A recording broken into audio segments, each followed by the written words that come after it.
ದೇವರು ವಾಕ್ಯವನ್ನು ಸ್ಮರಿಸುವವನು ಸುರಕ್ಷಿತವನು ಪಡೆಯುವವನು. ಯೆಹೋವನಲ್ಲಿ ಭರವಸವನ್ನು ಇಡುವವನು ಭಾಗ್ಯವಂತನು. ನಮ್ಮ ಆರಂಭವು ತಂದೆ, ಮಗ, ಪರಿಶುದ್ಧಾತ್ಮನ ತ್ರೇಕ ನಾಮದಲ್ಲಿ ಉಂಟಾಗಲಿ. ಆಮೇನ್. ನಾವು ಹಾಡುವ ಸಂಗೀತಗಳಲ್ಲಿ 234 1 ಮತ್ತು 3 ಚರಣ ಮಾತ್ರ ಹಾಡಿಕೊಳ್ಳೋಣ.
ಪ್ರೀತಿ ಮಾಡುವ ನಮ್ಮ ಸ್ವರ್ಗೀಯ ತಂದೆಯಾದ ದೇವರೇ, ಅಪ್ಪ ಸ್ವಾಮಿ, ಈ ಬೆಳಗಿನ ಜಾವದಲ್ಲಿ ಕರ್ತನೆ ಸ್ವಾಮಿ ನಮ್ಮನ್ನು ಬರಮಾಡಿದ್ದಕ್ಕಾಗಿ ನಿನಗೆ ಸ್ತೋತ್ರ ಸ್ವಾಮಿ. ಹೌದು ಕರ್ತನೆ, ಕಳೆದ ರಾತ್ರಿ ಸ್ವಾಮಿ ನಮ್ಮೆಲ್ಲರನ್ನು ಕೇಳಿ ಗಂಡಾಂತರದಿಂದ ತಪ್ಪಿಸಿ ತಿರುವಂದಾರ್ತಿ ಸ್ವಾಮಿ ಉದಯಕಾಲ ಆರಾಧನೆಗೆ ಬರಮಾಡಿದ್ದಕ್ಕಾಗಿ ನಿನಗೆ ಸ್ತೋತ್ರ ಸಲ್ಲಿಸ್ತೇನೆ ಕರ್ತನೆ.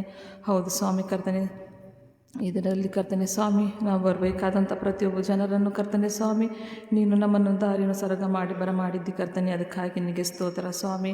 ಹೌದು ಕರ್ತನೆ, ಬಾರದಿರುವಂಥ ನಿನ್ನ ಮಕ್ಕಳನ್ನು ಕೂಡ ಸ್ವಾಮಿ ನಿನ್ನಲ್ಲಿ ಜ್ಞಾಪಕ ಮಾಡ್ಕೊತೇವೆ ಕರ್ತನೆ ಸ್ವಾಮಿ. ಹೌದು ಕರ್ತನೆ ಸ್ವಾಮಿ, ಬರುತ್ತಿರುವಂಥ ಮಕ್ಕಳನ್ನು ಕೂಡ ಸ್ವಾಮಿ ನಿನ್ನನ್ನು ಜ್ಞಾಪಕ ಮಾಡ್ಕೊತೇವೆ ಕರ್ತನೆ. ಹೌದು ಕರ್ತನೆ ಸ್ವಾಮಿ, ಈ ದಿನದಲ್ಲಿ ಶ್ರಮಮರ ಜ್ಞಾನದ ಒಂದು ವಾಕ್ಯಗಳನ್ನು ಕೇಳುವ ಸಮಯದಲ್ಲಿ ಕರ್ತನೆ ಸ್ವಾಮಿ ನೀನು ನಮ್ಮನ್ನು ನಡೆಸುವಂಥ ಕೃಪೆಯನ್ನು ಅನುಗ್ರಹಿಸು ಎಂದು ನಾ ಬೇಡ್ಕೊತಾ ಇದ್ದೇನೆ ತಂದೆಯ ದೇವರೇ ಕರ್ತನೆ. ಹೌದು ಕರ್ತನೆ ಸ್ವಾಮಿ, ಇಲ್ಲಿ ಬಂದಂಥ ಪ್ರತಿಯೊಬ್ಬೊಬ್ಬರನ್ನು ಕರ್ತನೆ ಸ್ವಾಮಿ ನಿನ್ನ ಹಸ್ತಕ್ಕೆ ಒಪ್ಪಿಸ್ತೇನೆ ಕರ್ತನೆ ಸ್ವಾಮಿ. ಹೌದು ಕರ್ತನೆ ಸ್ವಾಮಿ, ಇಲ್ಲಿ ಬಂದಂಥ ಎಲ್ಲರೂ ಕರ್ತನೆ ಸ್ವಾಮಿ ತಮ್ಮ ಒಂದು ವಿಜ್ಞಾಪನೆಗಳನ್ನು ತೆಗೆದುಕೊಂಡು ಬಂದರುವಾಗ ಕರ್ತನೆ ಸ್ವಾಮಿ ನೀನು ಅವರನ್ನು ಸಹಾಯ ಮಾಡು ಎಂಬುದನ್ನು ನಾವು ಬೇಡ್ಕೊತಾ ಇದ್ದೇನೆ ಕರ್ತನೆ ಸ್ವಾಮಿ. ಹೌದು ಕರ್ತನೆ ಸ್ವಾಮಿ, ಪರೀಕ್ಷೆ ಬರೀತಿರುವಂಥ ನಿನ್ನ ಮಕ್ಕಳಿಗಾಗಿ ನಾವು ಬೇಡ್ಕೊತಾ ಇದ್ದೇನೆ ತಂದೆಯ ದೇವರೇ. ಹೌದು ಕರ್ತನೆ ಸ್ವಾಮಿ, ಯಾವ ಮಕ್ಕಳಿಗೆ ಜ್ಞಾನವಿಲ್ಲ ಕರ್ತನೆ ಸ್ವಾಮಿ ಆ ಮಕ್ಕಳಿಗೆ ಜ್ಞಾನವನ್ನು ಕೊಡು ಎಂಬುದನ್ನು ನಾವು ಬೇಡ್ಕೊತಾ ಇದ್ದೇನೆ ಕರ್ತನೆ ಸ್ವಾಮಿ. ಹೌದು ಕರ್ತನೆ ಸ್ವಾಮಿ, ಪ್ರತಿಯೊಂದು ಪ್ರಶ್ನೆಗಳನ್ನು ಉತ್ತರ ಸರಿಯಾಗಿ ಬರೆಯುವಂತೆ ಒಂದು ಜ್ಞಾನವನ್ನು ಮಕ್ಕಳಿಗೆ ಕೊಡು ಎಂಬುದನ್ನು ನಾನು ಬೇಡ್ಕೊತಾ ಇದ್ದೇನೆ ತಂದೆಯ ದೇವರೇ ಸ್ವಾಮಿ. ಪರೀಕ್ಷೆ ಹಾಲದಲ್ಲಿ ಕರ್ತನೆ ಸ್ವಾಮಿ ಅವರು ಭಯಗೊಳ್ಳದೆ ಕರ್ತನೆ ಸ್ವಾಮಿ ಸಮಾಧಾನಯುತವಾಗಿ ಉತ್ತರವನ್ನು ಬರೆಯುವಂಥ ಒಂದು ಕೃಪೆಯನ್ನು ಅನುಗ್ರಹಿಸು ಎಂದು ನಾವು ಬೇಡ್ಕೊತಾ ಇದ್ದೇನೆ ತಂದೆಯ ದೇವರೇ. ಅಪ್ಪ ತಂದೆ ಸ್ವಾಮಿ, ಈ ಒಂದು ಸಮಯದಲ್ಲಿ ನೀನು ವಾಕ್ಯ ಸಂದೇಶ ಹೇಳಿ ಬರುತ್ತಿರುವಂಥ ನಿನ್ನ ಮಗಳನ್ನು ಕರ್ತನೆ ನಿನ್ನ ಹಸ್ತಕ್ಕೆ ಒಪ್ಪಿಸ್ತೇನೆ ಕರ್ತನೆ ಸ್ವಾಮಿ. ಕರ್ತನೆ ಮಗಳು ಕೊಡುತ್ತಿರುವಂಥ ಒಂದು ವಾಕ್ಯಗಳನ್ನು ಕರ್ತನೆ ಸ್ವಾಮಿ ನಾವು ನಮ್ಮ ಜೀವಿತದಲ್ಲಿ ಅನ್ವಯಿಸ್ಕೊಂಡು ಹೋಗುವಂಥ ಒಂದು ಕೃಪೆಯನ್ನು ಅನುಗ್ರಹಿಸಬೇಕು ನಾವು ಬೇಡ್ಕೊತಾ ಇದ್ದೇನೆ ತಂದೆಯ ದೇವರೇ. ಅಪ್ಪ ಸ್ವಾಮಿ ಕರ್ತನೆ ನಮ್ಮ ಸಭೆ ಎಲ್ಲ ಕುಟುಂಬಗಳನ್ನು ಆಶೀರ್ವದಿಸು ಬಲಪಡಿಸು ಎಂದು ನಾವು ಬೇಡ್ಕೊತಾ ಇದ್ದೇನೆ ಕರ್ತನೆ ಸ್ವಾಮಿ. ಕರ್ತನೆ ಈ ಇಂದಿನ ನಡೀತಿರುವಂಥ ಆರಾಧನೆಗಾಗಿ ನಿನಗೆ ಸ್ತೋತ್ರಪ್ಪ ಸ್ವಾಮಿ ಕರ್ತನೆ. ಹೌದು ಕರ್ತನೆ, ನಮಗೋಸ್ಕರ ಈ ಒಂದು ಆಲಯವನ್ನು ಕೊಟ್ಟಿದ್ದಿ ಕರ್ತನೆ, ಅದಕ್ಕಾಗಿ ನಿನಗೆ ಸ್ತೋತ್ರ ರಾಜ. ಹೌದು ಕರ್ತನೆ ಸ್ವಾಮಿ, ಇನ್ನು ಹೆಚ್ಚು ಜನ ಕರ್ತನೆ ಸ್ವಾಮಿ ನಿನ್ನ ಆಲಯಕ್ಕೆ ಬಂದು ಕರ್ತನೆ ನಿನ್ನ ವಾಕ್ಯಗಳನ್ನು ಸೇವಿಸುವಂತೆ ಒಂದು ಕೃಪೆಯನ್ನು ಅನುಗ್ರಹಿಸು ಎಂದು ನಾವು ಬೇಡ್ಕೊತಾ ಇದ್ದೀನಿ ತಂದೆಯ ದೇವರು ಕರ್ತನೆ. ಹೌದು ಕರ್ತನೆ ಸ್ವಾಮಿ, ಪ್ರತಿಯೊಂದು ಯವನಸ್ಥ ಮಕ್ಕಳನ್ನು ಕೂಡ ಸ್ವಾಮಿ ನೀನು ಆಶೀರ್ವದಿಸಿ ಬಲಪಡಿಸು ಎಂದು ನಾವು ಬೇಡ್ಕೊತಾ ಇದ್ದೇನೆ ತಂದೆಯ ದೇವರೇ. ಅಪ್ಪ ಸ್ವಾಮಿ, ಈ ಸಮಯದಲ್ಲಿ ತಿರುಗೊಂದಾರ್ಥ ಬೇಡ್ಕೊತೆ ಸ್ವಾಮಿ ನಾವು ಬಂದಂಥ ಪ್ರತಿಯೊಬ್ಬೊಬ್ಬರನ್ನು ಕೂಡ ಸ್ವಾಮಿ ನಿನ್ನ ಹಸ್ತಕ್ಕೆ ಒಪ್ಪಿಸಿ ನನ್ನ ಬೇಡಿಕೊಳ್ತಾ ಇದ್ದೀನಿ ತಂದೆ. ಯೇಸುವಿನ ನಾಮದಲ್ಲಿ ಭೇಟಿ ಹೊಂದ್ತೀನಿ ತಂದೆ, ಆಮೇಲೆ. ನಾವು ಆರಾಧನೆ ಮುಂದುವರಿಸುವ ಹಾಗೆ ಹಾಡನ್ನು ಹಾಡಿಕೊಳ್ಳೋಣ.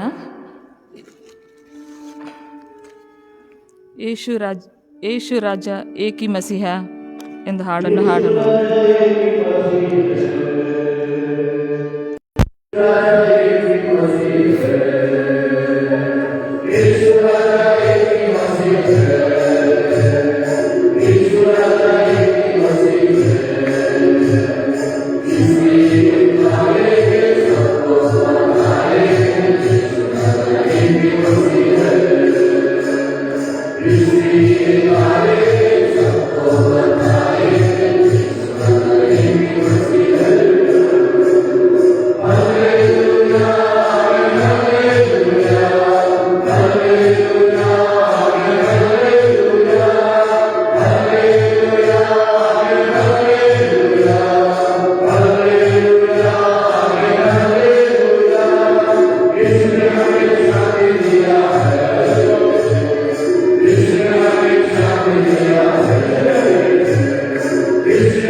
ಮಾಡಿಕೊಳ್ಳೋಣ.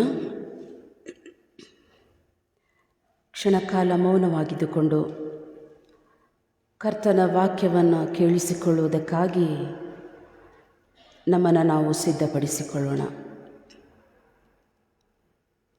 ಬಾಯಾರಿದ ಜಿಂಕೆ ನೀರಿನ ತೊರೆಗಳನ್ನು ಹಾತೊರೆಯುವಂತೆ ಹೊತ್ತಾರೆಯಲ್ಲಿ ಸ್ವಾಮಿ ನಿನ್ನ ಸ್ವರವನ್ನು ಕೇಳಿಸಿಕೊಳ್ಳುವುದಕ್ಕಾಗಿ ನಾವೆಲ್ಲರೂ ಸೇರಿ ಬಂದಿದ್ದೇವೆ. ನಮ್ಮ ಹೃದಯವನ್ನು ತೆರೆಯ ಮಾಡು. ವಾಕ್ಯವನ್ನು ಕೇಳಿಸಿಕೊಳ್ಳುವಂತೆ ನಮ್ಮ ಮನಸ್ಸುಗಳನ್ನು, ನಮ್ಮ ಹೃದಯದ ಕಿವಿಗಳನ್ನು ತೆರೆಯುವಂತೆ ಸಹಾಯ ಮಾಡು. ಯೆಹೋವನೇ, ನನ್ನ ಶರಣನೇ, ನನ್ನ ವಿಮೋಚಕನೇ, ನನ್ನ ಬಾಯ ಮಾತುಗಳು, ನಮ್ಮೆಲ್ಲರ ಹೃದಯದ ಧ್ಯಾನವು ನಿನಗೆ ಮಾತ್ರ ಸಮರ್ಪಕವಾಗಿರಲಿ. ಆಮೇನ್. ಎಲ್ಲರಿಗೂ ಈ ಬೆಳಗಿನ ಜಾವದ ಶುಭವಂದನೆಗಳನ್ನು ಸಲ್ಲಿಸುತ್ತಾ, ಈ ಬೆಳಗಿನ ಜಾವದ ಸ್ವಲ್ಪ ಹೊತ್ತಿನ ಧ್ಯಾನಕ್ಕಾಗಿ ನಾನು ಆಯ್ದುಕೊಂಡಂತಹ ಸತ್ಯವೇದದ ಭಾಗವು ಅದು ಪ್ರವಾದಿಯಾದಂತಹ ಯೋವೇಲನು ಬರೆದ ಗ್ರಂಥ, ಅಧ್ಯಾಯ 2 ವಚನಗಳು 12ರಿಂದ 14ರವರೆಗೆ. ಯೋವೇಲನ ಪ್ರವಾದನೆಯ ಗ್ರಂಥ ಅಧ್ಯಾಯ 2 ವಚನ 12ರಿಂದ 14ರವರೆಗೆ. ಯೆಹೋವನು ಇಂತೆನ್ನುತ್ತಾನೆ, ಈಗಲಾದರೋ ನೀವು ಮನಃಪೂರ್ವಕವಾಗಿ ನನ್ನ ಕಡೆಗೆ ತಿರುಗಿಕೊಂಡು ಉಪವಾಸ ಮಾಡಿರಿ, ಅಳಿರಿ, ಗೋಳಾಡಿರಿ. ನಿಮ್ಮ ಬಟ್ಟೆಗಳನ್ನೆಲ್ಲ, ನಿಮ್ಮ ಹೃದಯಗಳನ್ನು ಹರಿದುಕೊಂಡು ನಿಮ್ಮ ದೇವರಾದ ಯೆಹೋವನ ಕಡೆಗೆ ತಿರುಗಿಕೊಳ್ಳಿರಿ. ಆತನು ದಯೆಯೂ ಕನಿಕರವೂ ದೀರ್ಘಶಾಂತಿಯೂ ಮಹಾಕೃಪೆಯುಳ್ಳವನಾಗಿ ಮಾಡಬೇಕೆಂದಿದ್ದ ಕೇಡಿಗೆ ಮನ ಮರುಗುತ್ತಾನೆ ಎಂಬುದಾಗಿ. ಪ್ರೀತಿಯ ದೇವಜನರೇ, ಈ ವಾಕ್ಯ ಭಾಗದ ಮೇಲೆ ನಾನು ಮಾಡಿಕೊಂಡಂತಹ ಮುಖ್ಯ ಪ್ರಸ್ತಾಪ ಪಶ್ಚಾತ್ತಾಪಕ್ಕೆ ಕರೆ ಎಂಬುದಾಗಿ. ಪಶ್ಚಾತ್ತಾಪಕ್ಕೆ ಕರೆ ಎಂಬುದಾಗಿ. ಒಂದು ಸಾರಿ ಒಂದು ವರ್ಗದಲ್ಲಿ ಶಿಕ್ಷಕರು ಆ ವರ್ಗಕ್ಕೆ ತಡವಾಗಿ ಬರುವಾಗ ಮಕ್ಕಳೆರು ಆ ವರ್ಗದಲ್ಲಿ ಬಹಳಷ್ಟು ಗದ್ದಲವನ್ನು ಮಾಡ್ತಾಯಿದ್ರು.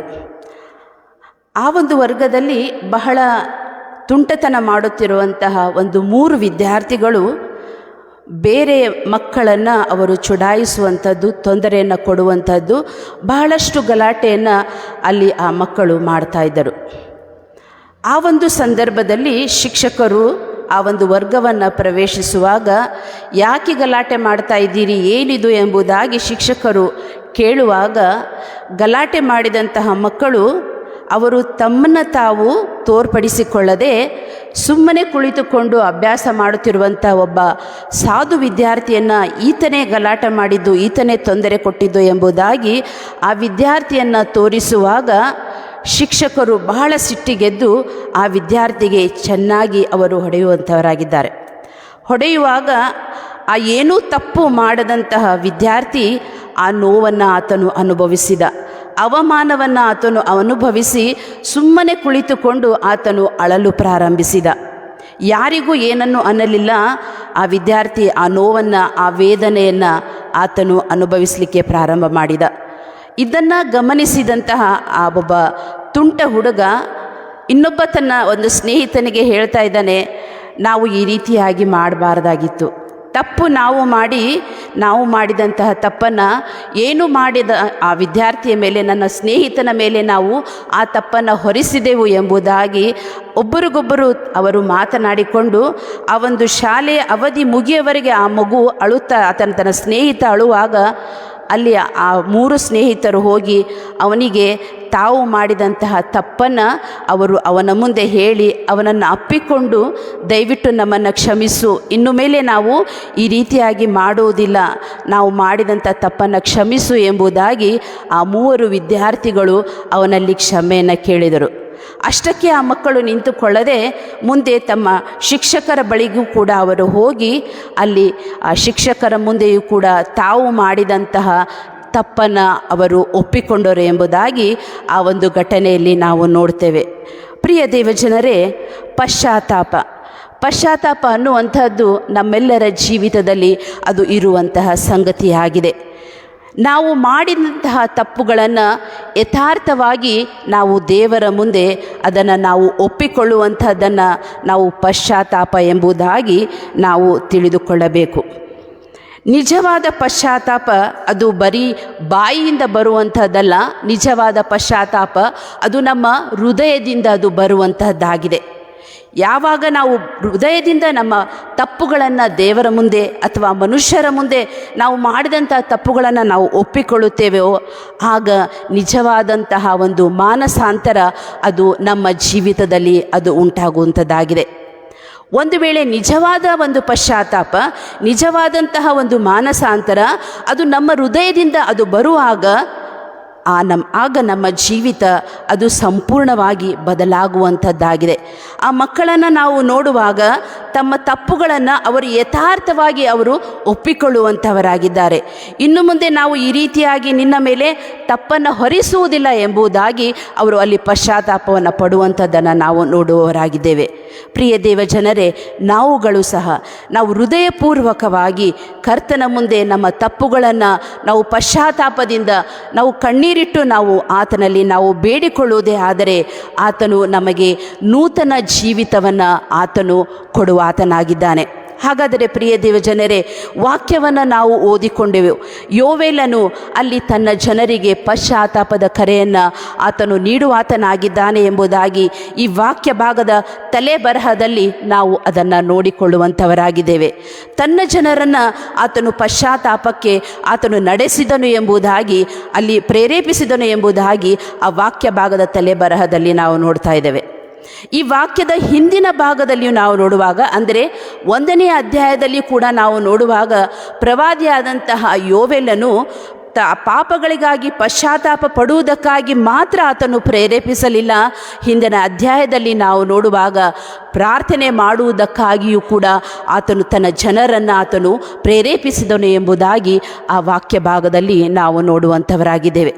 ಹಾಗಾದರೆ ಯಾಕೆ ಪ್ರವಾದಿಯಾದಂತಹ ಯೋವೇಲನು ತನ್ನ ಜನರಿಗೆ ಆತನು ಪಶ್ಚಾತ್ತಾಪಕ್ಕಾಗಿಯೂ ಪ್ರಾರ್ಥನೆಗಾಗಿಯೂ ಆತನು ಪ್ರೇರೇಪಿಸಿದನು ಎಂಬುದಾಗಿ ನಾವು ನೋಡುವಾಗ ಇದೇ ಅಧ್ಯಾಯದ 15ನೇ ವಚನದಲ್ಲಿ ನಾವು ಅಲ್ಲಿ ನೋಡಿಕೊಳ್ಳುವವರಾಗಿದ್ದೇವೆ. ಅಲ್ಲಿ ನಾವು ನೋಡುವಾಗ 1ನೇ ಅಧ್ಯಾಯದ ಯೋವೇಲನು ಬರೆದ ಪ್ರವಾದನೆ ಗ್ರಂಥದ 1ನೇ ಅಧ್ಯಾಯದ 15ನೇ ವಚನದಲ್ಲಿ ನಾವು ನೋಡುವಾಗ ಅದೇನೆಂದರೆ, ಯೆಹೋವನ ದಿನವು ಸಮೀಪಿಸಿತು, ಅಯ್ಯೋ ದಿನವೇ, ಅದು ಸರ್ವಶಕ್ತನಿಂದ ನಾಶನದ ದಿನವಾಗಿಯೇ ಬರುವುದು ಎಂಬುದಾಗಿ. ನಾಶನದ ದಿನಕ್ಕಾಗಿ, ಆ ನಾಶನದ ದಿನದಿಂದ ತಪ್ಪಿಸಿಕೊಳ್ಳುವುದಕ್ಕಾಗಿ ಯೋವೇಲನು ತನ್ನ ಜನರಿಗೆ ಆತನು ಕರೆಯನ್ನು ನೀಡುವಂಥವನಾಗಿದ್ದಾನೆ. ಹಾಗಾದರೆ ಪ್ರಿಯ ದೇವಜನರೇ, ನಾವುಗಳು ಕೂಡ ನಮ್ಮ ಸುತ್ತಮುತ್ತಲಿನ ಪರಿಸ್ಥಿತಿಗಳನ್ನು ನಾವು ಅವಲೋಕಿಸುವಾಗ ಕರ್ತನು ಬರುವಂತಹ ದಿನ ಅದು ಬಹಳಷ್ಟು ಸಮೀಪವಾಗಿದೆ. ಕೊಟ್ಟಂಥ ಕೃಪಾ ಸಮಯವನ್ನು, ಕೊಟ್ಟಂಥ ಕೃಪೆಯ ದಿನಗಳನ್ನು ನಾವು ಯಾವ ರೀತಿಯಾಗಿ ಕಳೆಯುತ್ತಾ ಇದ್ದೇವೆ, ನಮ್ಮನ್ನು ನಾವು ಅವಲೋಕಿಸಿಕೊಳ್ಳುವಂಥದ್ದು ಬಹಳಷ್ಟು ಅವಶ್ಯವಾಗಿದೆ. ದಿನಗಳನ್ನು ನಾವು ವ್ಯರ್ಥವಾಗಿ ಕಳೀತಾ ಇದ್ದೇವೆ, ಸಮಯವನ್ನು ನಾವು ವ್ಯರ್ಥವಾಗಿ ಕಳೀತಾ ಇದ್ದೇವೆ. ಒಂದು ವೇಳೆ ತಪ್ಪುಗಳನ್ನು ಮಾಡಿ ಅವುಗಳಿಗಾಗಿ ಪಶ್ಚಾತ್ತಾಪ ಪಡದೆ ನಾವು ನಮ್ಮ ಜೀವಿತವನ್ನು ನಾವು ಲೋಕದ ಜನರ ರೀತಿಯಲ್ಲಿಯೇ ನಾವು ಕಳೀತಾ ಇದ್ದೇವೆ, ನಮ್ಮನ್ನು ನಾವು ಪರೀಕ್ಷಿಸಿಕೊಳ್ಳುವಂತಹದ್ದು ಭಾಳಷ್ಟು ಅವಶ್ಯವಾಗಿದೆ. ಅಲ್ಲಿ ಆತನು ಹೇಳ್ತಾ ಇದ್ದಾನೆ, ನಿಮ್ಮ ಬಟ್ಟೆಗಳನ್ನೆಲ್ಲ ನಿಮ್ಮ ಹೃದಯಗಳನ್ನು ಹರಿದುಕೊಳ್ಳಿರಿ ಎಂಬುದಾಗಿ. ಯಾಕಂದರೆ ಮನುಷ್ಯರ ಹೃದಯ ಅದು ಎಂಥದ್ದಾಗಿತ್ತು ಎಂಬುದಾಗಿ ಆತನು ಆದಿಯಲ್ಲೇ ತಿಳಿದುಕೊಂಡನು. ಅದಕ್ಕೋಸ್ಕರವಾಗಿ ನಾವು ನೋಡ್ತಾ ಇದ್ದೇವೆ, ಆದಿಕಾಂಡ 6ನೇ ಅಧ್ಯಾಯದಲ್ಲಿ ನಾವು ನೋಡ್ತಾ ಇರುವಾಗ ದೇವರು ಮನುಷ್ಯನನ್ನು ಉಂಟು ಮಾಡಿದ್ದಕ್ಕಾಗಿ ಪಶ್ಚಾತ್ತಾಪ ಪಟ್ಟನು. ಯಾಕಂದರೆ ವಾಕ್ಯವನ್ನು ನಾವು ಕೇಳಿಸಿಕೊಳ್ತೇವೆ, ಅದರಂತೆ ಆಗಿಲ್ಲ. ಅದಕ್ಕೋಸ್ಕರವಾಗಿ ಅಲ್ಲಿ ಆತನು ಜನರಿಗೆ ಹೇಳ್ತಾ ಇದ್ದಾನೆ, ಪಶ್ಚಾತ್ತಾಪ ಪಡೀರಿ, ಅಳಿರಿ, ಗೋಳಾಡಿರಿ ಎಂಬುದಾಗಿ ಆತನು ಪಶ್ಚಾತ್ತಾಪದ ಕರೆಯನ್ನು ಆತನು ಅಲ್ಲಿ ನೀಡುವಂತನಾಗಿದ್ದಾನೆ. ಬರಬೇಕಾದಂಥ ಉಗ್ರ ಕೋಪದಿಂದ, ದೇವರ ಒಂದು ಕೋಪದಿಂದ ತಪ್ಪಿಸಿಕೊಳ್ಳುವುದಕ್ಕಾಗಿ ನಿಮ್ಮ ಪಾಪಗಳನ್ನು ಒಪ್ಪಿಕೊಂಡು ನೀವು ಅರಿಕೆ ಮಾಡಿ ಆತನ ಸನ್ನಿಧಾನಕ್ಕೆ ತಿರುಗಿ ಬರ್ರಿ ಎಂಬುದಾಗಿ ಅಲ್ಲಿ ಯೋವೇಲನು ಕರೆ ನೀಡುವಂಥದ್ದನ್ನು ನಾವು ನೋಡುವವರಾಗಿದ್ದೇವೆ. ಹಾಗಾದರೆ ಪ್ರಿಯ ದೇವಜನರೇ, ನಮ್ಮನ್ನು ನಾವು ಪರೀಕ್ಷೆ ಮಾಡಿಕೊಳ್ಳೋಣ. ಪಾಪದ ಕೃತ್ಯಗಳಲ್ಲಿಯೇ ನಾವು ಬಿದ್ದು ದೇವರಿಂದ ಕ್ಷಮಾಪಣೆಯನ್ನು ನಾವು ಹೊಂದಿಕೊಳ್ಳದೆ ದೇವರ ಕೋಪವನ್ನು ಒಂದು ವೇಳೆ ನಮ್ಮ ಮೇಲೆ ನಾವು ಬರಮಾಡಿಕೊಂಡು ಅದರಲ್ಲಿಯೇ ನಾವು ಮುಂದುವರಿಯುತ್ತಾ ಇದ್ದರೆ ನಾವು ಅಪೊಸ್ತಲರ ರೋಮಾಪುರದವರಿಗೆ ಬರೆದ ಪತ್ರಿಕೆ 2ನೇ ಅಧ್ಯಾಯದ 8ನೇ ವಚನದಲ್ಲಿ ಹೇಳಿದಂತೆ, ನೀನು ನಿನ್ನ ಮೊಂಡತನವನ್ನು ಪಶ್ಚಾತ್ತಾಪವಿಲ್ಲದ ಮನಸ್ಸನ್ನು ಅನುಸರಿಸುವುದರಿಂದ ನಿನಗೋಸ್ಕರ ದೇವರ ಕೋಪವನ್ನು ಕೂಡಿಟ್ಟುಕೊಳ್ತಾ ಇದೆ ಎಂಬುದಾಗಿ. ವಾಕ್ಯವನ್ನು ಚಿಕ್ಕವರಿಂದಲೇ ಕೇಳಿ ಕೇಳಿ ಕೇಳಿ ಅದಕ್ಕೆ ಅನುಗುಣವಾಗಿ ನಡೆಯದೆ ಆ ವಾಕ್ಯಗಳ ಕಡೆಗೆ ನಾವು ಗಮನವನ್ನು ಹರಿಸದೆ ಮೊಂಡುತನದ ಆತ್ಮದಲ್ಲಿ ವಾಕ್ಯದಂತೆ ನಡೆಯದೆ ಅದಕ್ಕೆ ವಿರುದ್ಧವಾದ ಕಾರ್ಯಗಳನ್ನು ನಾವು ಪ್ರತಿನಿತ್ಯ ಮಾಡುತ್ತಾ ಇರುವುದರಿಂದ ದೇವರ ಕೋಪವನ್ನು ನಾವು ನಮ್ಮ ಮೇಲೆ ಕೂಡಿಸಿಟ್ಟುಕೊಳ್ತಾ ಇದ್ದೇವೆ. ಹಾಗಾದರೆ ಪ್ರಿಯ ದೇವಜನರೇ, ಈ ಪಶ್ಚಾತ್ತಾಪದ ದಿನಗಳಲ್ಲಿ ನಾವು ಕಾಲಿಟ್ಟಿದ್ದೇವೆ. ದೇವರು ತಿರುಗಿ ನಮ್ಮನ್ನು ಈ ಪಶ್ಚಾತ್ತಾಪದ ದಿನಗಳಲ್ಲಿ ಆತನು ನಡೆಸ್ತಾ ಇದ್ದಾನೆ. ಹಾಗಾದರೆ ಈ ಒಂದೊಂದು ಪಶ್ಚಾತ್ತಾಪದ ದಿನಗಳಲ್ಲಿ ಅನೇಕ ದೇವ ಸೇವಕರುಗಳು ಅನೇಕ ವಿಧವಾದಂತಹ ರೀತಿಯಲ್ಲಿ ನಮ್ಮನ್ನು ಎಚ್ಚರಿಸ್ತಾ ಬಂದಿದ್ದಾರೆ. ವಾಕ್ಯಗಳನ್ನು ಕೇಳಿಸಿಕೊಂಡು ನಾವು ಹಾಗೆ ಹೋಗ್ತಾ ಇದ್ದೇವಾ? ಅಥವಾ ಆ ಒಂದು ವಾಕ್ಯದಲ್ಲಿ ಒಂದೊಂದು ಪ್ರಸಂಗದಲ್ಲಿ ಒಂದೊಂದು ವಾಕ್ಯಗಳು ಕೂಡ ಅವು ನಮ್ಮೊಟ್ಟಿಗೆ ಮಾತನಾಡಲಿಕ್ಕಿಲ್ಲ ಸಾಕು. ಹಾಗಾದರೆ ಆ ವಾಕ್ಯಗಳು ಇಂದು ನಿನ್ನ ಜೀವಿತದಲ್ಲಿ ಅವು ಕಾರ್ಯ ಮಾಡ್ತಾ ಇದ್ದಾವ? ಆ ಪಾಪಗಳಿಗಾಗಿ ನಾವು ಪಶ್ಚಾತ್ತಾಪ ಪಡ್ತಾ ಇದ್ದೇವಾ? ನಮ್ಮನ್ನು ನಾವು ಪರೀಕ್ಷೆ ಮಾಡಿಕೊಳ್ಳುವಂಥದ್ದು ಭಾಳಷ್ಟು ಅವಶ್ಯವಾಗಿದೆ. ಇಡೀ ಮಾನವ ಕುಲಕ್ಕೋಸ್ಕರವಾಗಿ ದೇವರು ತನ್ನ ಒಬ್ಬನೇ ಮಗನನ್ನು ಆತನು ಈ ಲೋಕಕ್ಕೆ ಕಳಿಸಿಕೊಟ್ಟ. ಯಾಕಂದರೆ ಆತನನ್ನು ಕಳಿಸಿದಂತಹ ಉದ್ದೇಶ ಒಂದು ಆತ್ಮವು ಅದು ನಾಶವಾಗಬಾರದು. ತಾನು ಉಂಟು ಮಾಡಿದಂತಹ ಒಂದು ಮಕ್ಕಳು ಕೂಡ ಅದು ನಾಶವಾಗಿ ಹೋಗಬಾರದು ಎಂಬುದಾಗಿ ಆತನು ತನ್ನ ಮಗನನ್ನು ಈ ಲೋಕಕ್ಕೆ ಕಳುಹಿಸಿಕೊಡುವುದರ ಮೂಲಕವಾಗಿ ನಮ್ಮಲ್ಲಿ ಆತನು ಪಶ್ಚಾತ್ತಾಪದ ಹೃದಯವನ್ನು ಆತನು ಇಟ್ಟಿದ್ದಾನೆ. ಹಾಗಾದರೆ ಆ ಪಶ್ಚಾತ್ತಾಪದ ಹೃದಯ ಒಂದು ವೇಳೆ ನಮ್ಮಲ್ಲಿ ಇರುವುದೇ ಆದರೆ, ಪಾಪದ ಪ್ರಜ್ಞೆಯ ಅರಿವು ನಮ್ಮಲ್ಲಿ ಇರುವುದೇ ಆದರೆ ಖಂಡಿತವಾಗಿಯೂ ನಾವು ಧನ್ಯರೇ ಸರಿ. ನಮ್ಮ ಪಾಪಗಳನ್ನು ನಾವು ಯಥಾರ್ಥವಾಗಿ ಒಪ್ಪಿಕೊಂಡು ಆತನ ಸನ್ನಿಧಾನದಲ್ಲಿ ನಾವು ಗೋಳಾಡುವಾಗ ಆತನು ನಮ್ಮ ಪಾಪಗಳನ್ನು ಕ್ಷಮಿಸುವುದು ಮಾತ್ರವಲ್ಲ, ಆತನು ನಮ್ಮನ್ನು ತನ್ನ ಮಕ್ಕಳಾಗಿ ಆತನು ಸ್ವೀಕರಿಸುವಂಥವನಾಗಿದ್ದಾನೆ. ಆ ಒಂದು ಬಾಧ್ಯತೆಗೆ ನೀನು ಪಾತ್ರರಾಗಬೇಕಾದರೆ ನಮ್ಮಲ್ಲಿ ಪಶ್ಚಾತ್ತಾಪ ಅದು ಬಹಳಷ್ಟು ಅವಶ್ಯವಾಗಿದೆ. ಹಾಗಾದರೆ ಈ ಒಂದು ಸಮಯದಲ್ಲಿ ನಮ್ಮನ್ನು ನಾವು ಪರೀಕ್ಷೆ ಮಾಡಿಕೊಳ್ಳುವಾಗ ಅಲ್ಲಿ ನಾವು ನೋಡ್ತಾ ಇದ್ದೇವೆ, ಆದಿಕಾಂಡ 6ನೇ ಅಧ್ಯಾಯದ 6ನೇ ವಚನದಲ್ಲಿ ನಾವು ನೋಡುವಾಗ ದೇವರು ಮನುಷ್ಯನನ್ನು ಉಂಟು ಮಾಡಿದ್ದಕ್ಕೆ ಪಶ್ಚಾತ್ತಾಪ ಪಟ್ಟನು ಎಂಬುದಾಗಿ ನೋಡುವುದರ ಜೊತೆಗೆ ಅಲ್ಲಿ ಒಂದು ನೋವಿನ ಮಾತು ಅಲ್ಲಿ ಬರೆಯಲ್ಪಟ್ಟಿದೆ. ಆತನು ತನ್ನ ಮನಸ್ಸಿನಲ್ಲಿ ನೊಂದುಕೊಂಡನು ಎಂಬುದಾಗಿ ಅಲ್ಲಿ ಬರೆಯಲ್ಪಟ್ಟಿದೆ. ದೇವರು ಪಶ್ಚಾತ್ತಾಪ ಮಾತ್ರ ಪಡಲಿಲ್ಲ, ತನ್ನ ಮನಸ್ಸಿನಲ್ಲಿ ಆತನು ನೊಂದುಕೊಂಡನು ಎಂಬುದಾಗಿ. ಹಾಗಾದರೆ ಪ್ರಿಯ ದೇವಜನರೇ, ಇಂದು ನಾವುಗಳು ಕೂಡ ಪಶ್ಚಾತ್ತಾಪ ಪಡದೇ ಇರುವಾಗ ನಿನ್ನ ಜೀವಿತದ ಮೂಲಕವಾಗಿ ಯೇಸು ಸ್ವಾಮಿ ನೊಂದುಕೊಳ್ತಾ ಇದ್ದಾನ? ಪ್ರಿಯರೇ, ನಮ್ಮನ್ನು ನಾವು ಪರೀಕ್ಷೆ ಮಾಡಿಕೊಳ್ಳೋಣ. 2000 ವರ್ಷಗಳ ಹಿಂದೆಯೇ ಆತನು ನಿನಗೋಸ್ಕರ ಆ ಶಿಲುಬೆಯ ಮೇಲೆ ತನ್ನ ಪರಿಶುದ್ಧವಾದಂತಹ ರಕ್ತವನ್ನು ಸುರಿಸುವುದರ ಮೂಲಕವಾಗಿ ತನ್ನ ಅಮೂಲ್ಯವಾದಂತಹ ಪ್ರಾಣವನ್ನು ಆತನು ನಿನಗಾಗಿ ಕೊಟ್ಟಿದ್ದಾನೆ. ಹಾಗಾದರೆ ನಾವು ಆ ಒಂದು ರಕ್ತಕ್ಕೆ, ಆತನ ಒಂದು ಅಮೂಲ್ಯವಾದಂತಹ ಪ್ರಾಣಕ್ಕೆ ನಾವು ಪ್ರತಿಯಾಗಿ ನಾವು ಏನನ್ನು ಕೊಡ್ತಾ ಇದ್ದೇವೆ? ಇನ್ನೂ ಆತನನ್ನು ನೊಂದುಕೊಳ್ಳುವಂತೆ ಮಾಡ್ತಾ ಇದ್ದೇವಾ? ಅಥವಾ ಆತನು ಕೊಟ್ಟಂತಹ ಈ ಪಶ್ಚಾತ್ತಾಪದ ದಿನಗಳಲ್ಲಿ ನಮ್ಮನ್ನು ನಾವು ಕ್ರಮಪಡಿಸಿಕೊಳ್ಳುವಂತೆ, ನಮ್ಮನ್ನು ನೂತನಪಡಿಸಿಕೊಳ್ಳುವಂತೆ ಆ ರೀತಿಯಾಗಿ ಈ ದಿನಗಳು ನಿನ್ನ ಜೀವಿತದಲ್ಲಿ ಅವು ಕಾರ್ಯ ಮಾಡ್ತಾ ಇದ್ದಾವ? ಈ ಬೆಳಗಿನ ಜಾವದಲ್ಲಿ ನಮ್ಮನ್ನು ನಾವು ಪರೀಕ್ಷೆ ಮಾಡಿಕೊಳ್ಳೋಣ.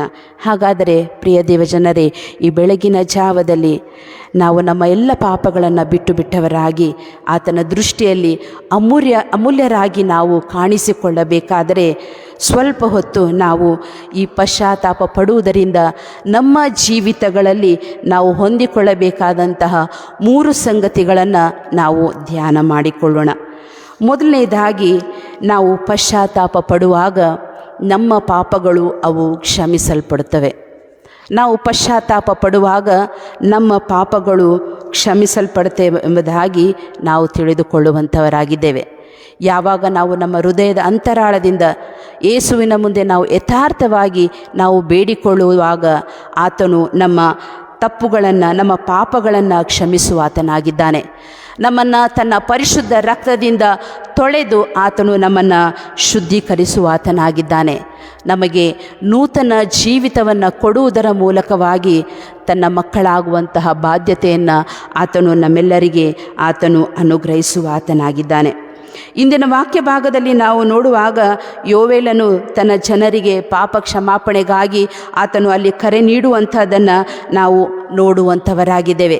ಅದೇ ರೀತಿಯಾಗಿ ನಿನವೆ ಪಟ್ಟಣದ ಜನರ ವಿಷಯವಾಗಿಯೂ ಕೂಡ ನಾವು ನೋಡುವಾಗ ಅಲ್ಲಿ ಯೋವೇಲನ ಮೂಲಕವಾಗಿ ದೇವರು ಪಶ್ಚಾತ್ತಾಪದ ಕರೆಯನ್ನು ಅಲ್ಲಿರುವಂತಹ ಜನರಿಗೆ ಆತನು ನೀಡುವಂಥವನಾಗಿದ್ದಾನೆ.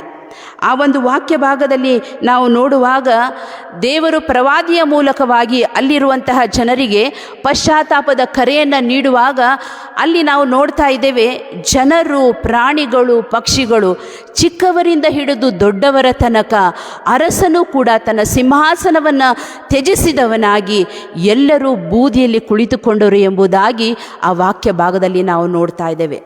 ಬೂದಿ ಇದು ಪಶ್ಚಾತ್ತಾಪದ ಅದು ಸಂಕೇತವಾಗಿರುತ್ತದೆ. ಈ ಪಶ್ಚಾತ್ತಾಪದ ದಿನಗಳನ್ನು ನಾವು ಪ್ರಾರಂಭಿಸುವಾಗ ಬೂದಿ ಬುಧವಾರ ಎಂಬುದಾಗಿ ನಾವು ಅದನ್ನು ಪರಿಗಣಿಸುವಂಥವರಾಗಿದ್ದೇವೆ. ಯಾಕೆ ಎಂಬುದಾಗಿ ನಾವು ನೋಡುವಾಗ ಈ ದಿನಗಳಲ್ಲಿ ನಮ್ಮನ್ನು ತಿರುಗಿ, ಈ ಪಶ್ಚಾತ್ತಾಪದ ದಿನಗಳಲ್ಲಿ ತಿರುಗಿ ನಮ್ಮ ಜೀವಿತವನ್ನು ನಾವು ಮೆಲುಕು ಹಾಕಿಕೊಳ್ಳುವಂಥವರಾಗಿದ್ದೇವೆ. ಪಶ್ಚಾತ್ತಾಪದಿಂದ, ಮಾನಸಾಂತರ ಹೃದಯದಿಂದ ಯೇಸು ನನಗಾಗಿ ಮಾಡಿದಂಥ ಎಲ್ಲ ಕಾರ್ಯಗಳನ್ನು ನಾವು ನೆನೆಸಿಕೊಳ್ಳುವುದಕ್ಕಾಗಿ ಈ ಪಶ್ಚಾತ್ತಾಪದ ದಿನಗಳಲ್ಲಿ ಬೂದಿಯ ಸಂಕೇತವಾಗಿ ಈ ದಿನವನ್ನು ನಾವು ಪ್ರಾರಂಭಿಸುವಂಥವರಾಗಿದ್ದೇವೆ. ಹಾಗಾದರೆ ಇಲ್ಲಿ ನಾವು ನೋಡ್ತಾ ಇದ್ದೇವೆ, ಈ ಎರಡು ವಾಕ್ಯ ಭಾಗಗಳನ್ನು ಯೋವೇಲನು ತನ್ನ ಜನರಿಗೆ ಹೇಳುವಂತಹ ವಾಕ್ಯಗಳನ್ನು ಮತ್ತು ಯೋನನು ತನ್ನ ಜನರಿಗೆ ಸುವಾರ್ತೆಯನ್ನು ಸಾರಿದಂತಹ ಆ ಒಂದು ಎರಡು ವಾಕ್ಯಗಳನ್ನು ನಾವು ನೋಡುವಾಗ ಆ ಎರಡೂ ವಚನಗಳಲ್ಲಿ ನಾವು ಈ ರೀತಿಯಾಗಿ ನಾವು ನೋಡ್ತಾ ಇದ್ದೇವೆ. ಯೋವೇಲನು ಬರೆದ ಪ್ರವಾದನೆಯ ಗ್ರಂಥ 2ನೇ ಅಧ್ಯಾಯದ 13 ಮತ್ತು 14ನೇ ವಚನಗಳಲ್ಲಿ, ಯೋನನು ಬರೆದ ಪ್ರವಾದನೆಯ ಗ್ರಂಥ 2ನೇ ಅಧ್ಯಾಯದ 9 ಮತ್ತು 10ನೇ ವಚನಗಳನ್ನು ನಾವು ನೋಡುವಾಗ ಅಲ್ಲಿ ಈ ರೀತಿಯಾಗಿ ನಾವು ನೋಡ್ತಾ ಇದ್ದೇವೆ. ಒಂದು ವೇಳೆ ನೀವು ಪಶ್ಚಾತ್ತಾಪ ಪಡುವುದಾದರೆ ಆತನು ಕನಿಕರವೂ ದಯೆಯೂ ಉಳ್ಳವನಾದ ಕಾರಣ ಮಾಡಬೇಕೆಂದು ಅಂದುಕೊಂಡ ಕೇಡನ್ನು ಮಾಡದೇ ಬಿಟ್ಟಾನೋ ಎಂಬುದಾಗಿ. ಒಂದು ವೇಳೆ ನಾವು ಯಥಾರ್ಥವಾಗಿ ಆತನನ್ನು ಕೇಳಿಕೊಳ್ಳುವಾಗ, ನಿಜವಾದ ಪಶ್ಚಾತ್ತಾಪದಿಂದ ನಾವು ಆತನನ್ನು ಬೇಡಿಕೊಳ್ಳುವಾಗ, ಆತನು ಕನಿಕರವೂ ದಯೆಯೂ ಉಳ್ಳನಾಗಿರುವುದರಿಂದ ಆತನು ನಮ್ಮ ಜೀವಿತದಲ್ಲಿ ಮಾಡಬೇಕಾದಂಥ ಕೇಡನ್ನು ಆತನು ದೂರ ಮಾಡುವಂಥವನಾಗಿದ್ದಾನೆ ಎಂಬುದಾಗಿ ಈ ವಾಕ್ಯ ಭಾಗಗಳಲ್ಲಿ ನಾವು ನೋಡಿಕೊಳ್ಳುವವರಾಗಿದ್ದೇವೆ. ಹಾಗಾದರೆ ನಾವು ಕೂಡ ಅನೇಕ ಆವರ್ತಿ ದೇವರ ಚಿತ್ತಕ್ಕೆ ವಿರುದ್ಧವಾಗಿ ನಾವು ಅನೇಕ ಕಾರ್ಯಗಳನ್ನು ಮಾಡಿ ದೇವರಿಂದ ದೂರ ಹೋಗಿರಬಹುದು. ದೇವರ ಕೋಪವನ್ನು ನಾವು ನಮ್ಮ ಮೇಲೆ ಬರಮಾಡಿಕೊಂಡಿರಬಹುದು. ಆದರೆ ಈ ವಾಕ್ಯದಲ್ಲಿ ನಾವು ನೋಡುವಾಗ ಆತನು ಕನಿಕರವು, ಪ್ರೀತಿಯುಳ್ಳವನು, ದಯ ತೋರಿಸುವವನು ಆಗಿರುವುದರಿಂದ ಆತನು ನಮ್ಮ ಜೀವಿತದಲ್ಲಿ ಮಾಡಬೇಕೆಂದಿದ್ದ ಕೇಡಿಗೆ ಆತನು ಮರಮರಿಗೆ ಆತನು ನಮ್ಮನ್ನು ಅಲ್ಲಿಂದ ಬಿಡಿಸುವ ಆತನಾಗಿದ್ದಾನೆ ಎಂಬುದಾಗಿ ನಾವು ನೋಡಿಕೊಳ್ಳುವವರಾಗಿದ್ದೇವೆ. ಹಾಗಾದರೆ ಈ ಒಂದು ಪಶ್ಚಾತ್ತಾಪದ ದಿನಗಳಲ್ಲಿ ನಮ್ಮನ್ನು ನಾವು ಪರೀಕ್ಷೆ ಮಾಡಿಕೊಳ್ಳೋಣ. ಆತನಿಗೆ ವಿರುದ್ಧವಾದಂಥ ಕಾರ್ಯಗಳನ್ನು ಮಾಡಿ ದೇವರ ಕೋಪಕ್ಕೆ ನಾವು ಗುರಿಯಾಗಿದ್ದೇವಾ? ನಮ್ಮನ್ನು ನಾವು ಪರೀಕ್ಷೆ ಮಾಡಿಕೊಳ್ಳೋಣ. ಜಕ್ಕಾಯನ ವಿಷಯವಾಗಿ ನಾವು ನೋಡುವಾಗ, ಆತನನ್ನು ಕೂಡ ನಾವು ನೋಡುವಾಗ, ಯೇಸು ಸ್ವಾಮಿ ಆತನನ್ನು ದೃಷ್ಟಿಸಿ ನೋಡುವಾಗ, ಯೇಸು ಸ್ವಾಮಿ ಆತನಿಗೆ ನಾನು ನಿನ್ನ ಮನೆಗೆ ಬರ್ತೇನೆ ಎಂಬುದಾಗಿ ಆತನು ಆತನ ಮನೆಗೆ ಆತನು ಹೋಗುವಾಗ ಅಲ್ಲಿ ಜಕ್ಕಾಯನು ಯಥಾರ್ಥವಾಗಿ ತಾನು ಮಾಡಿದಂಥ ಪ್ರತಿಯೊಂದೊಂದು ತಪ್ಪುಗಳನ್ನು ಆತನು ಯೇಸುವಿನ ಮುಂದೆ ಆತನು ಒಪ್ಪಿಕೊಳ್ಳುವಂಥವನಾಗಿದ್ದಾನೆ. ಒಪ್ಪಿಕೊಳ್ಳುವುದು ಮಾತ್ರವಲ್ಲ, ಆತನು ನಾನು ಯಾರಿಂದ ಏನೇನು ತೆಗೆದುಕೊಂಡಿದ್ದೇನೋ ಅದೆಲ್ಲವನ್ನು ತಿರುಗಿ ನಾನು ಕೊಡ್ತೇನೆ ಎಂಬುದಾಗಿ ತನ್ನ ಇದ್ದ ಸ್ಥಿತಿಯನ್ನು ಯಥಾರ್ಥವಾಗಿ ಆತನು ಯೇಸುವಿನ ಮುಂದೆ ಒಪ್ಪಿಕೊಂಡನು ಎಂಬುದಾಗಿ ನಾವು ನೋಡ್ತಾ ಇದ್ದೇವೆ. ಪ್ರಿಯ ದೇವಜನರೇ, ಜಕ್ಕಾಯನಿಗೆ ಯೇಸು ಸ್ವಾಮಿ ಕೊಟ್ಟಂತಹ ಆಶೀರ್ವಾದ ಏನು ಎಂಬುದಾಗಿ ನೋಡುವಾಗ, ಆ ಒಬ್ಬ ವ್ಯಕ್ತಿ, ಆ ಕುಟುಂಬದಲ್ಲಿ ಒಬ್ಬ ವ್ಯಕ್ತಿ ಆತನು ದೇವರ ಕಡೆಗೆ ತಿರುಗಿಕೊಂಡಾಗ ಆ ಇಡೀ ಕುಟುಂಬಕ್ಕೆ ಅದು ರಕ್ಷಣೆ ಸಿಕ್ಕಿತು ಎಂಬುದಾಗಿ ನಾವು ಆ ವಾಕ್ಯ ಭಾಗದಲ್ಲಿ ನೋಡಿಕೊಳ್ಳುವವರಾಗಿದ್ದೇವೆ. ಹಾಗಾದರೆ ಪ್ರಿಯ ದೇವಜನರೇ, ಇಂದು ಜಕ್ಕಾಯನ ಕುಟುಂಬಕ್ಕೆ ದೇವರು ಕೊಟ್ಟಂಥ ಆಶೀರ್ವಾದ ಇಂದು ನಿನ್ನ ಕುಟುಂಬಕ್ಕೆ ಅದು ಬಹಳಷ್ಟು ಅವಶ್ಯವಾಗಿದೆ. ಒಂದು ಆತ್ಮ ಅದು ದೇವರ ಕಡೆಗೆ ತಿರುಗಿಕೊಳ್ಳುವಾಗ ಪರಲೋಕದಲ್ಲಿ ಸಂತೋಷ ಉಂಟು ಎಂಬುದಾಗಿ ಯೇಸು ಸ್ವಾಮಿ ಹೇಳುವಂಥವರಾಗಿದ್ದಾರೆ. ಹಾಗಾದರೆ ಆ ಜಕ್ಕಾಯನ ಕುಟುಂಬಕ್ಕೆ ಸಿಕ್ಕಂಥ ಆಶೀರ್ವಾದ ನಿನ್ನ ಕುಟುಂಬಕ್ಕೆ ಬೇಕಾ? ಹಾಗಾದರೆ ನಮ್ಮ ಪಾಪಗಳನ್ನು ನಾವು ಯಥಾರ್ಥವಾಗಿ ನಾವು ಆತನ ಮುಂದೆ ಒಪ್ಪಿಕೊಳ್ಳಬೇಕಾಗಿದೆ. ಲೂಕನು ಬರೆದ ಸುವಾರ್ತೆ 19ನೇ ಅಧ್ಯಾಯದ 10ನೇ ವಚನ, ಅದೇ ವಾಕ್ಯ ಭಾಗದಲ್ಲಿ ಕಡೇ ಭಾಗದಲ್ಲಿ ನಾವು ನೋಡುವಾಗ, ಮನುಷ್ಯ ಕುಮಾರನು ಕೆಟ್ಟು ಹೋಗಿರುವವರನ್ನು ಹುಡುಕಿ ರಕ್ಷಿಸುವುದಕ್ಕಾಗಿ ಬಂದ. ಹಾಗಾದರೆ ಪಾಪಿಗಳಾದ ನಮ್ಮನ್ನು ರಕ್ಷಿಸುವುದಕ್ಕಾಗಿ ಆತನು ಕೈಚಾಚಿ ನಮ್ಮನ್ನು ಪ್ರತಿನಿತ್ಯ ಆತನು ಕರೆಯುವ ಆತನಾಗಿದ್ದಾನೆ. ನಾವು ನಮ್ಮ ಪಾಪಗಳನ್ನು ಒಪ್ಪಿಕೊಂಡು ಆತನನ್ನು ಅಪ್ಪಿಕೊಂಡು ಈ ಲೋಕದಲ್ಲಿ ನಾವು ಬದುಕಿ ಬಾಳುವಂತಹದ್ದು ಬಹಳಷ್ಟು ಅವಶ್ಯವಾಗಿದೆ. ಇನ್ನು ಎರಡನೆಯದಾಗಿ ನಾವು ನೋಡುವಾಗ, ನಮ್ಮ ಪಾಪಗಳಿಗಾಗಿ ಪಶ್ಚಾತ್ತಾಪಪಟ್ಟು ಮಾನಸಾಂತರ ಹೊಂದುವುದರಿಂದ ನಮ್ಮ ಜೀವಿತದಲ್ಲಿ ನಿಜವಾದಂತಹ ಒಂದು ಸಂತೋಷ ಅದು ಸಿಗುವಂಥದ್ದಾಗಿದೆ.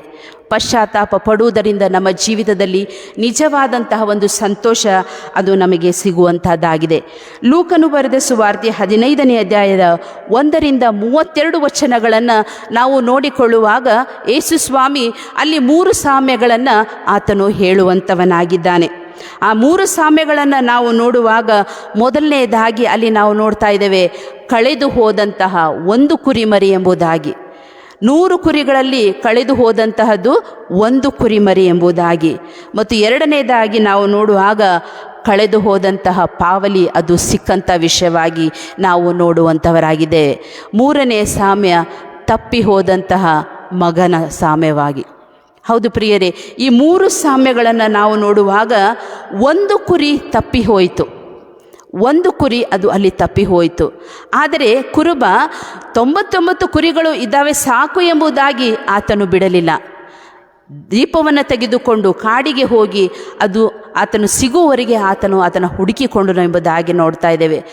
ಅದನ್ನು ಅಪ್ಪಿಕೊಂಡನು, ತನ್ನ ಹೆಗಲ ಮೇಲೆ ಆತನು ಅದನ್ನು ತೆಗೆದುಕೊಂಡು ಸಂತೋಷದಿಂದ ಆತನು ಬಂದನು ಎಂಬುದಾಗಿ ನಾವು ನೋಡ್ತಾ ಇದ್ದೇವೆ.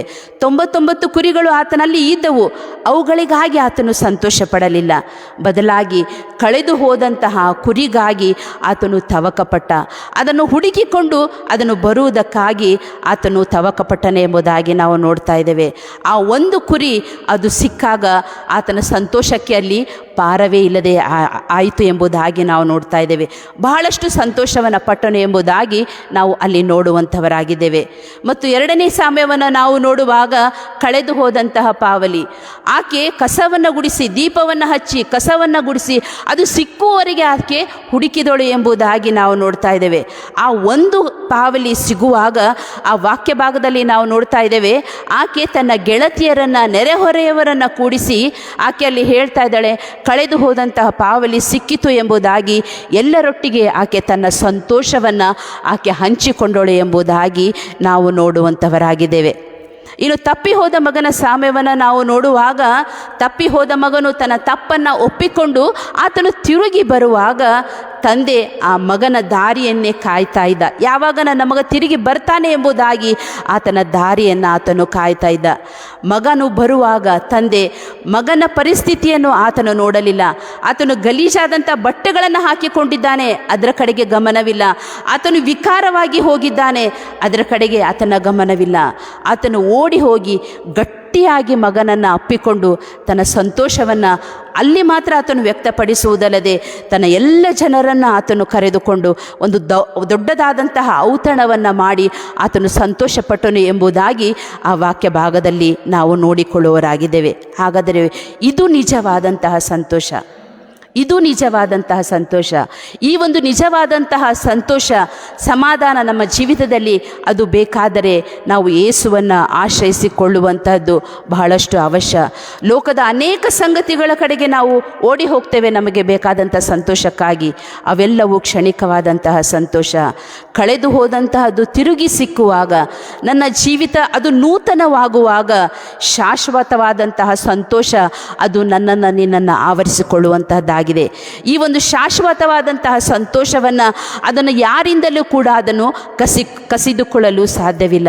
ಈ ಒಂದು ಶಾಶ್ವತವಾದಂತಹ ಸಂತೋಷಕ್ಕಾಗಿ ಸಂತೋಷವನ್ನು ಅವರೆಲ್ಲರೂ ಬಯಸಿದರು ಎಂಬುದಾಗಿ ನಾವು ಈ ವಾಕ್ಯ ಭಾಗದಲ್ಲಿ ನಾವು ನೋಡಿಕೊಳ್ಳುವವರಾಗಿದ್ದೇವೆ. ಹಾಗಾದರೆ ಪ್ರಿಯ ದೇವಜನರೇ, ಇಂದು ನಾವುಗಳು ಕೂಡ ಒಂದು ವೇಳೆ ನಾವು ನಿಜವಾದಂತಹ ಒಂದು ಪಶ್ಚಾತ್ತಾಪವನ್ನು ಪಟ್ಟದ್ದೇ ಆದರೆ, ನಾವು ನಮ್ಮ ತಪ್ಪುಗಳನ್ನು ಒಪ್ಪಿಕೊಂಡು ಅರಿಕೆ ಮಾಡಿ ಪಾಪದ ಜೀವಿತವನ್ನು ನಾವು ಹೇಸಿಕೊಂಡವರಾಗಿ ನಿಜವಾಗಲೂ ನಾವು ಕರ್ತನ ಕಡೆಗೆ ಒಂದು ವೇಳೆ ನಾವು ತಿರುಗಿ ಬಂದದ್ದೇ ಆದರೆ, ನಾವು ದೇವರು ನಮ್ಮ ವಿಷಯದಲ್ಲಿ ಆತನು ಸಂತೋಷವುಳ್ಳವನಾಗಿದ್ದಾನೆ.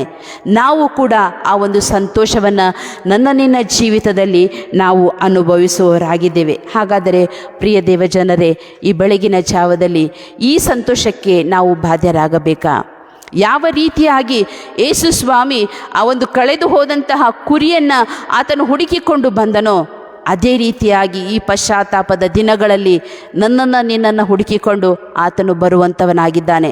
ಪ್ರತಿನಿತ್ಯ ಅನೇಕ ಪಶ್ಚಾತ್ತಾಪದ ವಾಕ್ಯಗಳು, ಮಾನಸಾಂತರದ ವಾಕ್ಯಗಳು ನಾವು ಕೇಳ್ತಾ ಇದ್ದೇವೆ. ಹಾಗಾದರೆ ತಪ್ಪಿ ಹೋದಂತಹ ಆ ಕುರಿಮರಿಯಂತೆ ನಾವು ಕೂಡ ಯೇಸು ಸ್ವಾಮಿ ತಿರುಗಿ ನಮ್ಮನ್ನು ಹುಡುಕಿಕೊಂಡು ಬರುವಾಗ ನಾವು ಆತನನ್ನು ಹಿಂಬಾಲಿಸಲು ಸಿದ್ಧರಿದ್ದೇವಾ? ಆತನ ಸ್ವರವನ್ನು ನಾವು ಕೇಳಿಸಿಕೊಳ್ಳಲು ನಾವು ಸಿದ್ಧರಿದ್ದೇವಾ? ಆತನ ನಿತ್ಯ ಸಂತೋಷದಲ್ಲಿ ನಾವು ಬಾಧ್ಯಸ್ಥರಾಗಲು ನಾವು ಸಿದ್ಧರಾಗಿದ್ದೇವಾ? ನಮ್ಮನ್ನು ನಾವು ಪರೀಕ್ಷೆ ಮಾಡಿಕೊಳ್ಳೋಣ.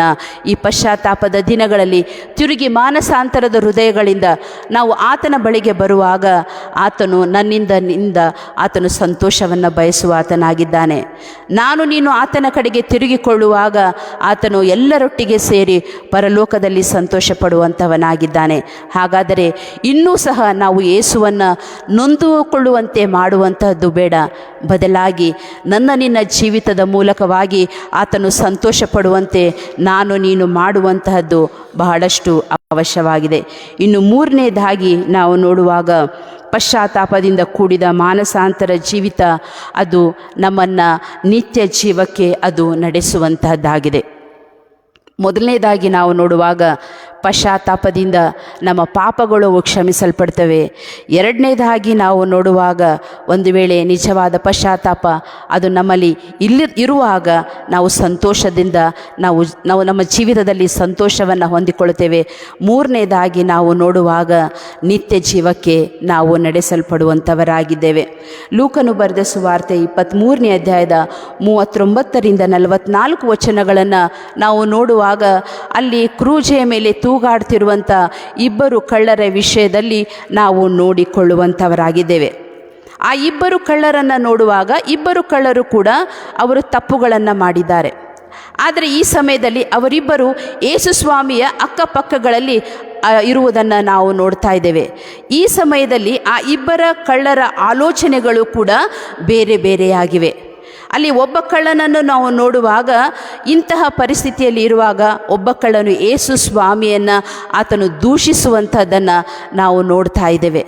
ಆದರೆ ಇನ್ನೊಬ್ಬ ಕಳ್ಳನನ್ನು ನಾವು ನೋಡುವಾಗ, ಆ ದೂಷಿಸುತ್ತಿರುವಂತಹ ಕಳ್ಳನನ್ನು ಆತನು ಗದರಿಸುವುದನ್ನು ನಾವು ಈ ವಾಕ್ಯ ಭಾಗದಲ್ಲಿ ನಾವು ನೋಡುವವರಾಗಿದ್ದೇವೆ. ಅಲ್ಲಿ ಆತನು ಹೇಳ್ತಾ ಇದ್ದಾನೆ, ನಾವು ತಪ್ಪನ್ನು ಮಾಡಿದ್ದೇವೆ, ನಾವು ಈ ಶಿಕ್ಷೆಯನ್ನು ಹೊಂದಲು ನಾವು ಯೋಗ್ಯರಾಗಿದ್ದೇವೆ. ಆದರೆ ಏನೂ ತಪ್ಪನ್ನು ಮಾಡದಂತಹ ಈ ವ್ಯಕ್ತಿ ಈ ಒಂದು ಶಿಲುಬೆಯಲ್ಲಿ ತೂಗಾಡ್ತಾ ಇದ್ದಾನೆ, ಅದು ನನಗೋಸ್ಕರ ನಿನಗೋಸ್ಕರ ಎಂಬುದಾಗಿ ಅಲ್ಲಿ ಆತನು ಹೇಳುವಂಥವನಾಗಿದ್ದಾನೆ. ಒಬ್ಬ ವ್ಯಕ್ತಿಯಲ್ಲಿ ಮಾನಸಾಂತರ ಅಥವಾ ಪಶ್ಚಾತ್ತಾಪದ ಹೃದಯ ಇಲ್ಲದಿರುವುದನ್ನು ನಾವು ಒಬ್ಬ ಕಳ್ಳನಲ್ಲಿ ನೋಡುವಾಗ, ಇನ್ನೊಬ್ಬ ಕಳ್ಳನನ್ನು ನಾವು ನೋಡುವಾಗ ಆತನು ತನ್ನ ತಪ್ಪಿಗಾಗಿ ಆತನು ಪಶ್ಚಾತ್ತಾಪ ಪಡುತ್ತಿರುವುದನ್ನು ನಾವು ಅಲ್ಲಿ ನೋಡುವಂಥವರಾಗಿದ್ದೇವೆ. ಆತನು ತನ್ನ ಪರಿಸ್ಥಿತಿಯಲ್ಲಿರುವಾಗ, ತನ್ನ ತಪ್ಪುಗಳನ್ನು ಆತನು ತಿಳಿದುಕೊಳ್ಳುವುದರೊಟ್ಟಿಗೆ ಯೇಸು ಸ್ವಾಮಿ ಪಡುತ್ತಿರುವಂಥ ಎಲ್ಲ ವೇದನೆ ಸಂಕಟಗಳನ್ನು ಆತನು ತನ್ನ ಕಣ್ಣಾರೆ ಆತನು ನೋಡ್ತಾ ಇದ್ದಾನೆ.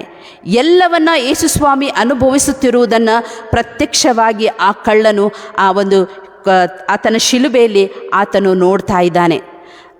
ತನ್ನ ತಪ್ಪಿನ ಅರಿವನ್ನು ಆತನು ಅಲ್ಲಿ ಗುರುತಿಸಿಕೊಳ್ಳುವಂತಹದ್ದನ್ನು ನಾವು ನೋಡ್ತಾ ಇದ್ದೇವೆ. ನಿನ್ನ ಪಾಪಗಳಿಗಾಗಿ ನೀನು ಮಾಡಬಾರ್ದಂಥ ಕೆಟ್ಟ ಆಲೋಚನೆಗಳನ್ನು ಮಾಡುವುದರ ಮೂಲಕವಾಗಿ ಆತನು ತನ್ನ ತಲೆಗೆ ಮುಳ್ಳಿನ ಕಿರೀಟವನ್ನು ಹಾಕಿರುವುದನ್ನು ಆತನಲ್ಲಿ ನೋಡ್ತಾ ಇದ್ದಾನೆ. ಆತನ ಪಕ್ಕೆಗಳಿಂದ ನೀರು ರಕ್ತ ಸುರಿಯುವುದನ್ನು ಆ ಕಳ್ಳ ಗಮನಿಸ್ತಾ ಇದ್ದಾನೆ. ಕಡು ಬಿಸಿಲಿನಲ್ಲಿ ಹುಳಿರಸವನ್ನು ಆತನ ಬಾಯಿಗೆ ಸಿಕ್ಕಿಸುವಾಗ ಆತನು ಪಟ್ಟಂತಹ ವೇದನೆಯನ್ನು, ನೋವನ್ನು ಆ ಕಳ್ಳನು ನೋಡ್ತಾ ಇದ್ದಾನೆ. ಇನ್ನೊಂದು ಕಡೆಗೆ ನೋಡುವಾಗ ಆತನ ಬಟ್ಟೆಗಳನ್ನು ಹರಿದುಕೊಂಡು ಪರಿಹಾಸ್ಯ ಮಾಡುತ್ತಿರುವುದನ್ನು ಆ ಕಳ್ಳ ನೋಡ್ತಾ ಇದ್ದಾನೆ. ಈ ಎಲ್ಲ ದೃಶ್ಯಗಳನ್ನು ನೋಡ್ತಾ ಇರುವಂಥ ಈ ಕಳ್ಳ ಅಲ್ಲಿ ಇನ್ನೊಬ್ಬ ಕಳ್ಳನನ್ನು ಗದರಿಸ್ತಾ ಇದ್ದಾನೆ. ನೀನು ಮಾಡಿದಂಥದ್ದು ನಿಜವಾದ ತಪ್ಪು, ನಮ್ಮ ತಪ್ಪುಗಳಿಗಾಗಿ ನೀನು ಆತನನ್ನು ಯಾಕೆ ದೂಷಿಸ್ತಾ ಇದೆಯಾ ಎಂಬುದಾಗಿ ಅಲ್ಲಿ ಗದರಿಸುವುದನ್ನು ನಾವು ನೋಡ್ತಾ ಇದ್ದೇವೆ. ಯೇಸು ಸ್ವಾಮಿ ಆ ಕಳ್ಳನ ಮನಸ್ಸಿನಲ್ಲಿ ಆದಂತಹ ಪರಿವರ್ತನೆಯನ್ನು ಆತನು ನೋಡುವಂಥವನಾಗಿದ್ದಾನೆ. ಆ ಕ್ಷಣದಲ್ಲಿಯೇ ಆತನಿಗೆ ಹೇಳ್ತಾ ಇದ್ದಾನೆ, ನೀನು ನನ್ನ ಸಂಗಡ ಪರದೈಸಿನಲ್ಲಿ ಇರ್ತೀಯ ಎಂಬುದಾಗಿ.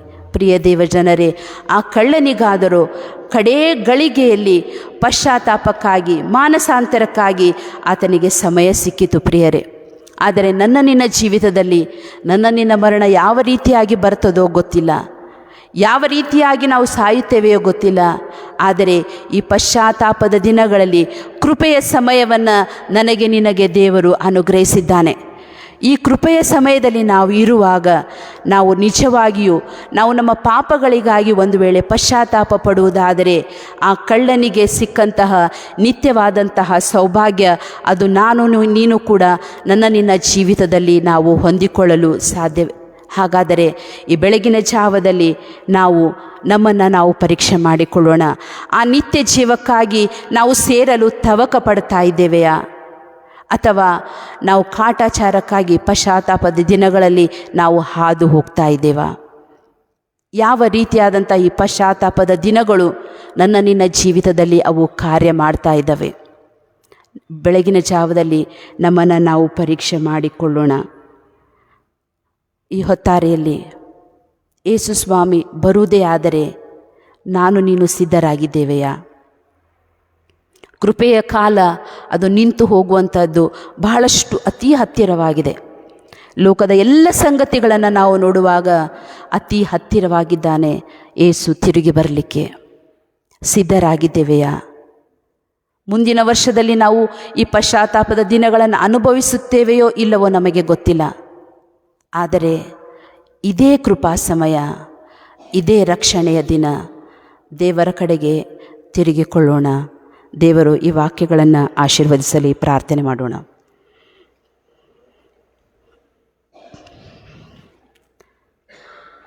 ಪ್ರೀತಿಯ ನಮ್ಮ ಪರಲೋಕದ ತಂದೆಯಾದ ದೇವರೇ, ಕೊಟ್ಟಂಥ ನಿನ್ನ ವಾಕ್ಯಗಳಿಗಾಗಿ ಸ್ತೋತ್ರ ಸ್ವಾಮಿ. ನಮ್ಮನ್ನು ನಡೆಸಿದಂಥ ರೀತಿಗಾಗಿ ನಿನಗೆ ಸ್ತೋತ್ರ ಸ್ವಾಮಿ. ಹೊತ್ತಾರಿಯಲ್ಲೇ ಸ್ವಾಮಿ ನಿನ್ನ ಸ್ವರವನ್ನು ಕೇಳಿದ್ದೇವೆ. ಈ ಪಶ್ಚಾತ್ತಾಪದ ದಿನಗಳು ಸ್ವಾಮಿ ಕರ್ತನೆ, ತಿರುಗಿ ನಾವು ನಮ್ಮನ್ನು ಅವಲೋಕಿಸಿಕೊಳ್ಳುವಂತೆ ಕೃಪೆಯನ್ನು ಅನುಗ್ರಹಿಸು ಸ್ವಾಮಿ. ಪದೇ ಪದೇ ಅದೇ ತಪ್ಪುಗಳನ್ನು ಮಾಡುವುದರ ಮೂಲಕವಾಗಿ ನಿನ್ನಿಂದ ದೂರ ಹೋಗದೆ ಕೃಪೆಯ ಸಮಯ ಇರುವಾಗಲೇ ಕರ್ತನೆ, ಆ ಕಳ್ಳನಿಗಾದರೂ ನಿತ್ಯ ಭಾಗ್ಯದ ಸೌಭಾಗ್ಯವನ್ನು ನೀನು ಕೊಟ್ಟಿಯಪ್ಪ. ಆದರೆ ಅಂತಹ ಕೃಪಾ ಸಮಯ ನಮ್ಮ ಜೀವಿತದಲ್ಲಿ ಅದು ಯಾವಾಗ ಬರ್ತದೋ ಗೊತ್ತಿಲ್ಲ ಸ್ವಾಮಿ. ಆದರೆ ಆ ಒಂದು ಸಮಯ ಬರುವುದರೊಳಗಾಗಿ, ನೀನು ಬರುವುದರೊಳಗಾಗಿ ನಮ್ಮನ್ನು ನಾವು ಪರೀಕ್ಷಿಸಿಕೊಂಡವರಾಗಿ, ಪರಿಶೋಧಿಸಿಕೊಂಡವರಾಗಿ ಈ ಪಶ್ಚಾತ್ತಾಪದ ದಿನಗಳಲ್ಲಿ ನಮ್ಮನ್ನು ನಾವು ತಗ್ಗಿಸಿಕೊಂಡು ದೀನ ಮನಸ್ಸಿನಿಂದ ಪ್ರತಿನಿತ್ಯ ನಿನ್ನ ಸನ್ನಿಧಾನಕ್ಕೆ ಬರುವುದರ ಮೂಲಕ, ನಿನ್ನ ಅನ್ಯೋನ್ಯತೆಯಲ್ಲಿ ಬೆಳೆಯುವುದರ ಮೂಲಕ, ನಿನ್ನ ಸಾಕ್ಷಿ ಮಕ್ಕಳಾಗಿ ನಾವು ಜೀವಿಸುವುದರ ಮೂಲಕ ಫಲ ಕೊಡುವಂತಹ ಜೀವಿತ ಪಶ್ಚಾತ್ತಾಪದ ಜೀವಿತ ನಮ್ಮೆಲ್ಲರ ಜೀವಿತದಲ್ಲಿ ನೀನು ಅನುಗ್ರಹಿಸಿಕೊಡು ಎಂಬುದಾಗಿ ಯೇಸುವೇ ನಿನ್ನ ನಾಮದಲ್ಲಿ ಪ್ರಾರ್ಥನೆಯಿಂದ ದೀನತೆಯಿಂದ ಬೇಡಿ ಹೊಂದಿದ್ದೇನೆ. ನಿನಗೆ ನಿತ್ಯ ಕಾಲಕ್ಕೂ ಸ್ತುತಿ ಸ್ತೋತ್ರ ಉಂಟಾಗಲಿ ಯೇಸುವೇ. ಆಮೆನ್.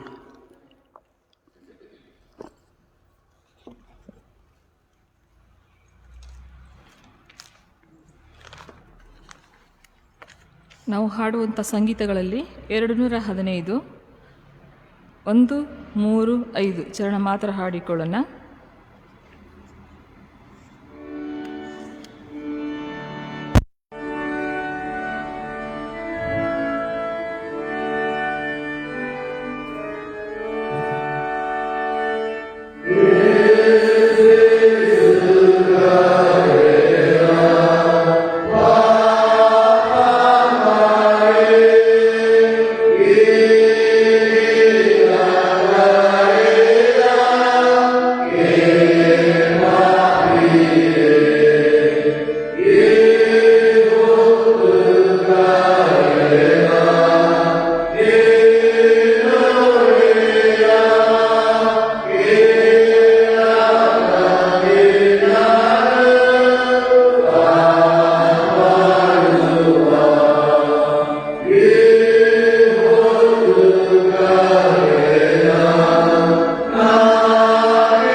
ವಿಶ್ವಾಸದಿಂದ ಪ್ರಭುವಿನ ಆಶೀರ್ವಾದವನ್ನು ಹೊಂದಿಕೊಳ್ಳೋಣ.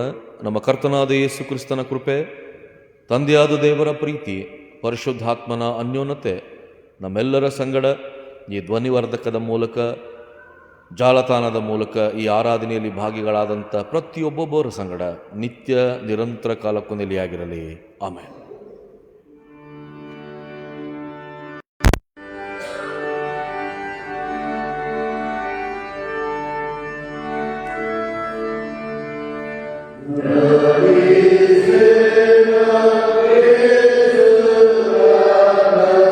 Oh